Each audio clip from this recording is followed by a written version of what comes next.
ये सब करने के बाद भी जो खर्चे हैं वो खत्म नहीं होते हैं। उसमें भी ये चैलेंज है, अगर किसी कंपनी ने आपको निकाल दिया तो उस केस में कई सारे एजेंट्स ऐसे होते हैं जो स्टूडेंट्स को वही कोर्सेज रिकमेंड करते हैं जिनमें उनको ज्यादा कट मिले। 27 लाख आपके यहाँ पे लगेंगे।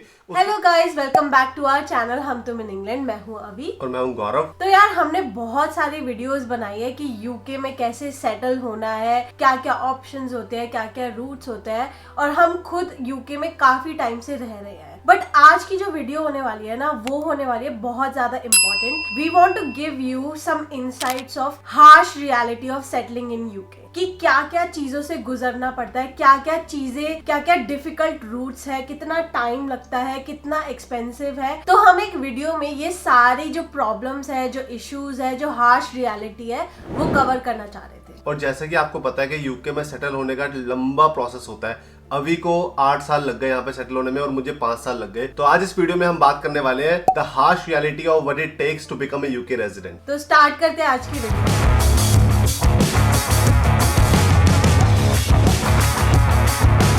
तो यार सबसे पहले हम बात करते हैं reality of study route in the UK. जैसे कि आपको पता है यूके में पढ़ाई जो है वो काफी कॉस्ट इफेक्टिव हो जाती है as compared to other countries like Canada, Australia.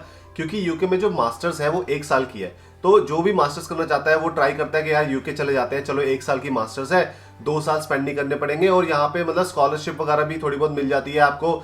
अगर यहाँ पे आपको फीस देनी है तो 2000 पाउंड कम भी हो जाते हैं आपको फीस में, तो 11-12 हजार पाउंड की भी यहाँ पे मास्टर्स जो है वो हो जाती है। उसके बाद इन्होंने पीएसडब्ल्यू भी स्टार्ट कर दिया 2020 में। 8 साल बाद दोबारा से पीएसडब्ल्यू स्टार्ट किया है। एक्चुअली में पीएसडब्ल्यू इन्होंने स्टार्ट तो कर दिया है, उस पर जॉब आप ले सकते हो, लेकिन पीएसडब्ल्यू की जो कॉस्ट है वो भी 2000 पाउंड है। मतलब स्टूडेंट को 2000 पाउंड यहाँ पे स्पेंड करने पड़ेंगे पीएसडब्ल्यू के ऊपर। और मुझे लगता है कि काफी स्टूडेंट्स को ना ये बात पता नहीं होती। उनको ये पता है कि डिग्री खत्म करने के बाद 2 साल का पीएसडब्ल्यू मिलेगा, बट कई बार ना ये माइंड में नहीं आता कि 2000 पाउंड लगेंगे उस प्रोसेस को करने के लिए। क्यों? क्योंकि एप्लीकेशन फीस आपकी 700-750 पाउंड की एप्लीकेशन फीस है। उसके बाद जो आईएचएस सर चार्जेस है वो आपके 1300-1400 पाउंड वो है। तो टोटल मिला के आपका 2000 पाउंड का खर्चा है। तो यार ये बहुत ज्यादा इंपॉर्टेंट है। हम शेयर करना चाहते थे कि पीएसडब्ल्यू है बट काफी एक्सपेंसिव है, तो आपको प्रिपेयर होकर आना पड़ेगा कि ये कॉस्ट आप साइड में रखो, तभी ये वीजा लगेगा।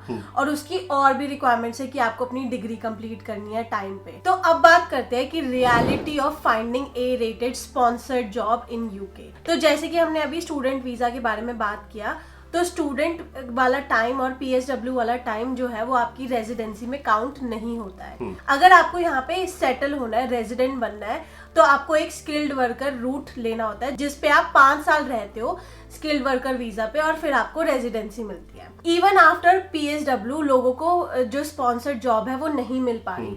अगर इंडिया से या अपनी किसी भी होम कंट्री से आप आ रहे हो, अगर आपके पास कोई एक्सपीरियंस नहीं है, अगर सिर्फ आपने डिग्री करी और आप सीधा यहाँ पे मास्टर्स करने आ गए हो, तो उसके बाद स्पॉन्सर्ड जॉब मिलनी बहुत ज़्यादा मुश्किल है, क्योंकि यूके में डिमांड है स्किल्ड लोगों की। अगर आपके पास स्किल्स ही नहीं है तो फिर स्पॉन्सर्ड जॉब आगे मिलना बहुत ज़्यादा डिफिकल्ट है, और ये आज की रियलिटी बन चुका है। हम काफ़ी सारे स्टूडेंट से आजकल बात करते हैं, उनको नहीं मिल पा रही है स्पॉन्सर्ड जॉब। तो बेसिकली यार आपको जैसे कि पता है, हर स्टूडेंट का सपना होता है कि अगर वो किसी भी कंट्री में इतना पैसा लगा के जा रहे हैं तो वहाँ पे वो सेटल हो पाए। तो यूके में अगर लोग आ रहे हैं तो उनको वो चाहते हैं कि हम यहाँ पे स्पॉन्सरशिप जॉब लेके यहाँ पे 5 साल रुक के यहाँ पे सेटलमेंट मिल जाए। लेकिन जो ये पाथ है ना, ये जो स्टडी रूट वाला पाथ है, पीएसडब्ल्यू मिल रहा है, लेकिन ये बहुत ज्यादा चैलेंजिंग हो गया स्टूडेंट्स के लिए, क्योंकि यहाँ पे स्पॉन्सर्ड जॉब उनको नहीं मिल पा रही है। आई नो बहुत इजी साउंड करता है कि हाँ स्पॉन्सर्ड जॉब मिल जाएगी, 5 साल रहने के बाद हम सेटल हो जाएंगे, but it's not as easy as it sounds. अगला पॉइंट है बिवेयर ऑफ एजेंट्स। तो यहाँ पर हम दोनों एजेंट्स की बात कर रहे हैं, मतलब या तो स्टडी अब्रॉड वाले एजेंट्स जो होते हैं वो भी, और जो जॉब दिलवाने की वो करते हैं वो वाले एजेंट्स भी। तो बेसिकली क्या होता है यार, जो एजेंट्स होते हैं ना, उनको यहाँ पर यूनिवर्सिटी से कट मिलता है। तो जब उनको कट मिलता है तो कुछ ऐसी यूनिवर्सिटीज होती है जो उनको ज्यादा कट देती है, कुछ ऐसे प्रोग्राम्स होते हैं जो उनको ज्यादा मतलब वो बीच का कमीशन देते हैं। तो वो क्या करते हैं, कई सारे एजेंट्स ऐसे होते हैं जो स्टूडेंट्स को वही कोर्सेज रिकमेंड करते हैं जिनमें उनको ज्यादा कट मिलता है। तो इसलिए हम हमेशा स्टूडेंट्स को यही बोलते हैं कि आप अच्छे से अपने कोर्स की रिसर्च करके आओ, उस सिटी में आपको जॉब मिलेगी नहीं मिलेगी, वहां पे पार्ट टाइम जॉब्स की अपॉर्चुनिटी है या नहीं है, उस कोर्स की क्या डिमांड है आगे। तो ये सारी रिसर्च आपको करके आनी चाहिए, rather than relying on the agent के यार वो जो कोर्स बता रहा है मैं उसी कोर्स में लेके जाऊं। मैं सारे एजेंट्स की बात नहीं कर रहा, कुछ एजेंट्स अच्छे भी होते हैं, कुछ जो स्टडी अब्रॉड कंसल्टेंट्स हैं इंडिया में वो बहुत अच्छे हैं, लेकिन कुछ ऐसे एजेंट्स हैं जो छोटी छोटी सिटीज में बैठे हुए हैं, वो ऐसे ही लोगों से पैसे लेते हैं और यहाँ पर उनको किसी भी कोर्स में एडमिशन दिलवा देते हैं और आगे चल के फिर उनको यहाँ पे जॉब नहीं मिलती है, तो वो सोचते हैं कि यार कि हमारी अंदर ही कमी है या कुछ हमारा कोर्स बेकार है या जो भी है। तो ये चीज का हमेशा यहाँ पे ध्यान रखो, बिवेयर ऑफ द एजेंट्स। और उसी के साथ साथ बहुत सारे ऐसे एजेंट्स भी होते हैं जो प्रॉमिस करते हैं कि आपको यूके में जॉब दिलवा देंगे, अपनी होम कंट्री जैसे इंडिया में बैठे बैठे आपको यूके में जॉब दिलवा देंगे। और वो आपसे एक फीस चार्ज करते हैं, अपफ्रंट फीस चार्ज करते हैं, और वो भी काफी ज्यादा एक्सपेंसिव होती है, 50-60,000 मैंने सुना है, काफी लोगों से उन्होंने दिए हैं और उनको कोई जॉब नहीं मिली है। तो यार हम बहुत बार बता चुके हैं कि यहाँ पे आपकी जॉब कोई गारंटी नहीं कर सकता, आपको खुद ही रिसर्च करनी पड़ेगी, आपको खुद ही इंटरव्यू राउंड्स जो है वो क्लियर करने पड़ेंगे। किसी की रिकमेंडेशन के बेसिस पे सिर्फ जॉब नहीं मिल जाती, रिकमेंडेशन सिर्फ आपको एक इंटरव्यू दिलवा सकती है या फिर आपका सीवी आगे कर सकती है, वो जॉब गारंटी नहीं दे सकती आपको। तो आपको यार ध्यान रखना है कि अगर आपको जॉब चाहिए तो आपको खुद मेहनत करनी है, खुद अप्लाई करो। बहुत सारी हमने वीडियोस भी बनाई है, अभी एक लेटेस्ट वीडियो भी बनाई है जिसमें हमने आपको बताया कि आप जॉब्स जो है वो कैसे अप्लाई कर सकते हो डायरेक्टली यूके में। और मैंने कंपनीज भी लिस्ट करी है उसमें आप लोगों के इजी होने के लिए, मतलब कि आपको इजीली कंपनीज की लिस्ट मिल जाए, वहां पे लिस्टेड है कंपनीज, उसमें आप देखो, ये वाली वीडियो है इसमें आप देख सकते हो कि ये कंपनीज है, यहाँ पे कौन कौन सी जॉब्स निकली हुई है, उन जॉब्स को अप्लाई करो। यहाँ पे स्पॉन्सरशिप जॉब्स में ही आप इंडिया से यहाँ पे आ पाओगे, ऐसे तो कोई किसी भी जॉब पे नहीं आ सकते। तो जब तक कि ए रेटेड स्पॉन्सर आपको सर्टिफिकेट ऑफ स्पॉन्सरशिप नहीं देगा तब तक आपकी जॉब जो है वो कंफर्म नहीं है। तो इसलिए एजेंट्स के ऊपर भरोसा ज्यादा मत करो और आप खुद ही कर सकते हो। आपको सिर्फ जॉब यहाँ पे ढूंढनी है, जॉब ढूंढने के बाद आपकी जो कंपनी है वो सारा प्रोसेस जो है वो कर देगी। और अब अगले पॉइंट के बारे में बात कर ले जो कि है टाइमलाइन। टाइमलाइन मतलब हम डिटेल में बताने वाले हैं कि यार देखो what it takes to become a UK citizen. UK citizen बनना जब भी आप यहाँ पे आते हो ना इतना इजी नहीं है, क्योंकि अगर आप स्टूडेंट वीजा पे आ रहे हो, यहाँ पे आपका 1 साल स्टडी वीजा पे है, 2 साल PSW पे है, 3 साल तो आपके ऐसे ही निकल गए। उसके बाद if you are lucky, if you have found a job in the UK, sponsored job जो होती है, 5 साल का आप जो स्किल्ड वर्कर वीजा लगाओगे तो 5 साल प्लस 3 साल 8 साल बाद जाके you are eligible to apply for ILR। अभी सिटीजनशिप की बात नहीं हुई, ILR यहाँ पे अप्लाई करोगे, ILR के 1 साल बाद जाके आप जो है सिटीजनशिप के लिए अप्लाई करोगे, तो 9 साल आपको टोटल जो है स्पेंड करने पड़ेंगे। तो ये बेसिकली पूरा टाइमलाइन है। और अगर आप यहाँ पे स्किल्ड वर्कर वीजा पे आते हो डायरेक्टली तो 5 साल तो आपको वो लगेंगे ही लगेंगे और ILR मिलने में, उसके बाद 1 साल और, तो 6 साल में आप जो है यहाँ पे सिटीजनशिप ले सकते हो अगर आप स्किल्ड वर्कर वीजा पे आ रहे हो। उसमें भी ये चैलेंज है, अगर किसी कंपनी ने आपको निकाल दिया तो उस केस में कंपनी जो है विद इन 14 डेज का उनके पास आई थिंक टाइम होता है, वो होम ऑफिस को जो है इन्फॉर्म कर देते हैं कि इस बंदे को हमने जो है वो निकाल दिया। होम ऑफिस आपके पास एक दोबारा से वो भेजता है टाइमलाइन के इतना टाइम है आपके पास, 1 महीना 2 महीना या इतना टाइम है आपके, 60 डेज है, 2 महीने का टाइम है। तो इन 2 महीनों में अगर आपने यहाँ पे स्पॉन्सरशिप जॉब एक और ढूंढ ली है तो वो वीजा आप दोबारा से एक नया वीजा लगा सकते हो, स्किल्ड वर्कर वीजा। लेकिन अगर आपने नहीं ढूंढी है तो फिर आपको वापस जाना पड़ेगा। तो ये मतलब बहुत ही डिफिकल्ट सिचुएशन आ जाती है यहाँ पर, और टाइमलाइन जो है वो काफी ज्यादा लंबी है as compared to other countries. Canada में आई थिंक थोड़ा इजी है PR मिलना, US में तो मुझे लगता नहीं है कि वहाँ पे PR मिलता है, वहाँ पे लॉन्ग टाइम तक लोग रहते हैं, वहाँ पे तो वीजा पे ही रहते हैं। हाँ। ग्रीन कार्ड मिलना US में बहुत ज्यादा मुश्किल है। तो बेसिकली स्ट्रेट फॉरवर्ड है यूके का, लेकिन it takes a lot of time और it takes a lot of your hard work और एनर्जी और मोटिवेशन, डेडिकेशन सब लगता है इन 6-7 सालों में। तो ये बेसिकली टाइमलाइन है यूके में। मुझे लगता है सबसे ज्यादा पेशेंस लगती है, क्योंकि हाँ। ना आपको इतनी ज्यादा अनसर्टेनिटी होती है कि यार एक्सटेंड होगा आगे, हाँ। नहीं होगा। कई बार पहले 3 साल का वीजा लगता है, हाँ। फिर 2 साल एक्सटेंड होता है। मोस्ट केसेस में पहले 3 साल का ही लगता है, फिर 2 साल का एक्सटेंड होता है। तो ना वो एक अनसर्टेनिटी जिसके थ्रू मैं खुद गुजरी हूँ, एक अनसर्टेनिटी आपके दिमाग पे घूमती रहती है, यार ये निकाल ना दे, मेरा टाइम पूरा हो जाए। तो यार ये रियलिटी थी, जो टाइमलाइन की रियलिटी है, हम आपको शेयर करना चाहते थे कि ये प्रोसेस होता है, इतना टाइम तो लगता ही है। तो जो नेक्स्ट चैलेंज है वो होता है रिस्ट्रिक्शंस के अराउंड। अगर आपको एक बार स्पॉन्सर जॉब मिल भी गई तो उस वीजा के ऊपर काफी सारी रिस्ट्रिक्शंस होती है। पहली मेन रिस्ट्रिक्शन तो यही होती है कि आप किसी और कंपनी के लिए जॉब नहीं कर सकते, आप यहाँ पे अपना बिजनेस स्टार्ट नहीं कर सकते। जिस कंपनी ने आपको स्पॉन्सर किया है आप सिर्फ उसी कंपनी के लिए काम कर सकते हो। काफी सारे स्टूडेंट्स ने मुझसे ये पूछा है कि अगर आप उनको स्पॉन्सर जॉब यहाँ पे मिल जाती है, स्किल्ड वर्कर मिल जाता है, तो वो उसी के साथ यूट्यूब चैनल खोल सकते हैं यहाँ पर। तो यूट्यूब चैनल जो है वो सेल्फ एम्प्लॉयड आ जाता है, तो आप स्किल्ड वर्कर पे यूट्यूब चैनल नहीं खोल सकते।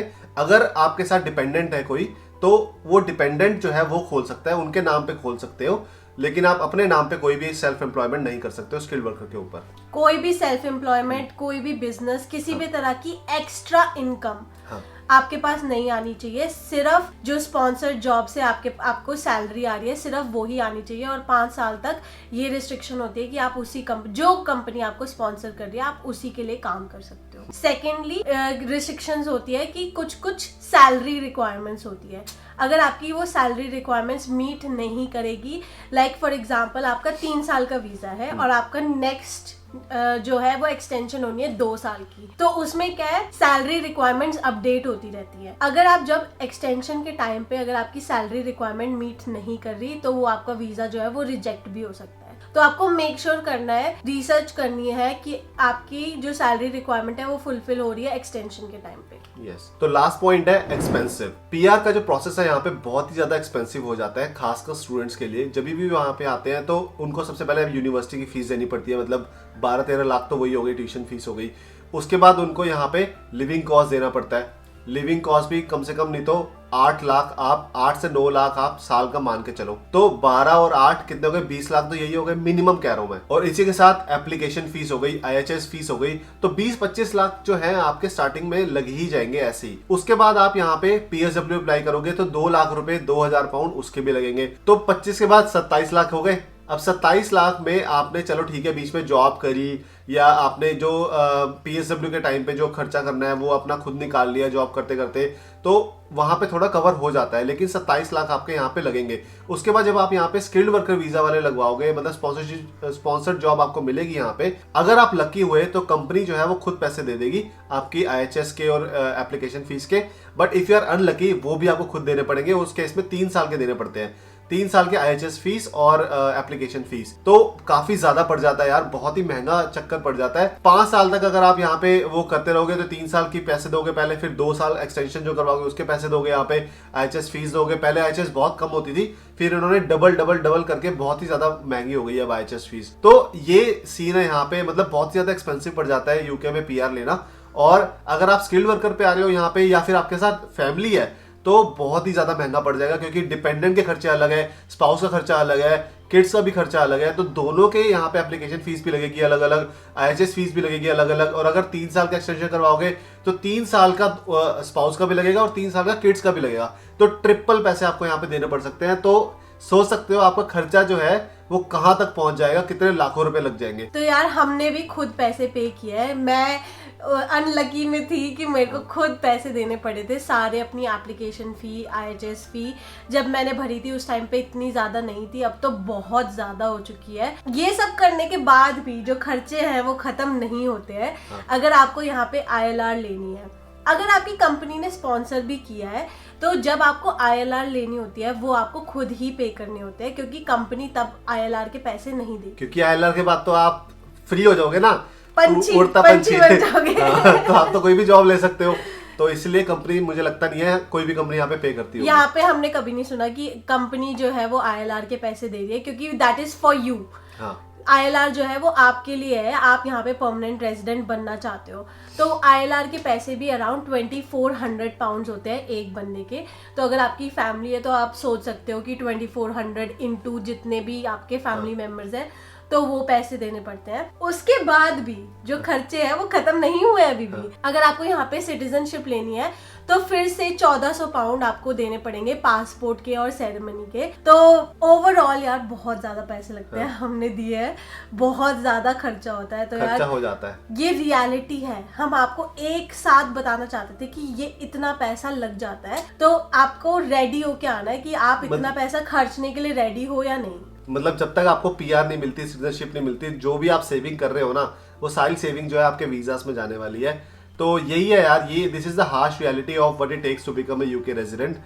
तो हम चाहते थे सारे के सारे पॉइंट जो है आपको एक वीडियो में सम अप करके एक बार बता दे। काफी सारे लोग हमसे काफी डाउट्स पूछते हैं, तो होपफुली उन सभी को इस वीडियो से आंसर मिल गए होंगे। और यार इतने पापड़ बेलने पड़ते हैं ना, ये सारे पापड़ थे जो हमने बेले हैं, तब जाके सिटीजनशिप मिली है, इतनी आसानी से नहीं मिली है। तो यार यही था कि हम बता दें कि ये सब आपको करना पड़ सकता है if you want to become UK resident. तो होपफुली आपको वीडियो अच्छी लगी होगी। वीडियो अच्छी लगी हो तो लाइक करना, शेयर करना, कमेंट करके बताना कैसी लगी। अगर कोई डाउट्स है तो कमेंट सेक्शन में बताना और चैनल को सब्सक्राइब करके जाना गाइस। तो मिलते हैं नेक्स्ट वीडियो में, तब तक के लिए bye bye, take care, bye.